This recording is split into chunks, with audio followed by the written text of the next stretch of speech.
دوای لابردنی قەدەغەی هاتوچۆ لە هەرێمی کوردستان و ئاساییکردنەوەی بارودۆخی ژیان لە بازاڕ و شوێنە گشتیەکان و گەڕانەوەی کاسبکاران بۆ سەر ئیش و کارەکانیان، وتەبێژی بەڕێوەبەرایەتی تەندروستی سلێمانی دەڵێت لە ئێستادا هیچ بیانوویەک نەماوە بۆ ئەوەی هاوڵاتیان پابەندی ڕێنمایە تەندروستیەکان نەبن، چونکە لەمە بەدووە چارەنووسی ڤایرۆسەکە پەیوەندی بە تاکپارێزی و خۆپارێزی هاوڵاتیانەوە هەیە.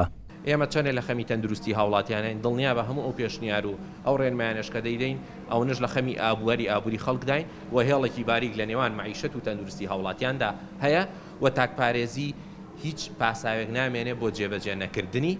پێشتر وتومانە خەدەقەی هاتوچۆ خەڵک گلەیی بۆ باری ئابووریم خراپە، تۆ ڕێگە نادەی من ئیشکەی منیش لەگەڵتام، ڕاستەکەی باری ئابووری خراپە، ئێمەش لە واقعەکەداین. بەڵام لە ئێستادا کە ڕێگە دەدرێ خەڵک معیشەتی خۆی دابینکە دەبێ تاکپارێزی جێبەجێ بکە و تاکپارێزی زۆر ئاسانە.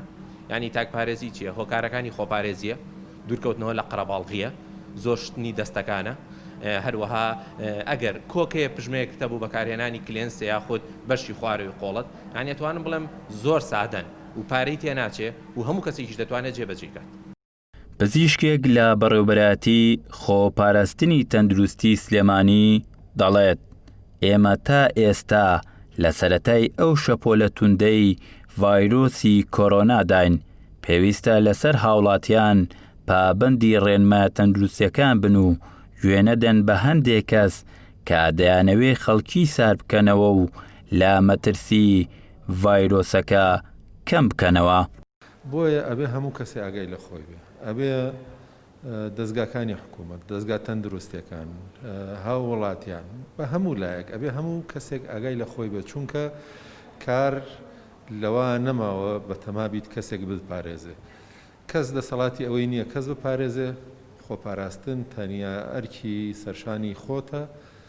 هەموو کەسێک، هەموو هاوڵاتێک پێویستە بزانێت چۆن خۆی ئەپارێزێ، ئەبێ ڕەچاوی ئەو ڕێنەمایانە بکەین کە بە بەردەوامی بڵاو ئەکرێتەوانێ و پشت بەوە نەبەستین کە هەندێک کەس هەندێک جار هەندێک لایەن قسەی نابەجێ ئەکەن و ئەیانەوێ خەڵکی سارد بکەنەوە.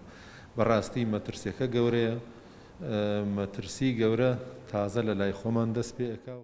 شارەزانی بواری تەندروستی ئەوە بە هاوڵاتیانی هەرێمی کوردستان ڕادەگەێنن بەو پێی تا ئێستا نەزانراوە سۆڕی ژیانی ئەم ڤایرۆسە چەند دەخانێت لە جیهاندا، بۆیە بەڕەچاوکردنی باری دارایی هاوڵاتیان و لە ژێر دەرکردنی چەند ڕێنمایشی نوێی تەندروستی پێویستە تاک ژیانی خۆی پارێزێت لەم پەتایەی ڕووبەڕووی جیهان بۆتەوە.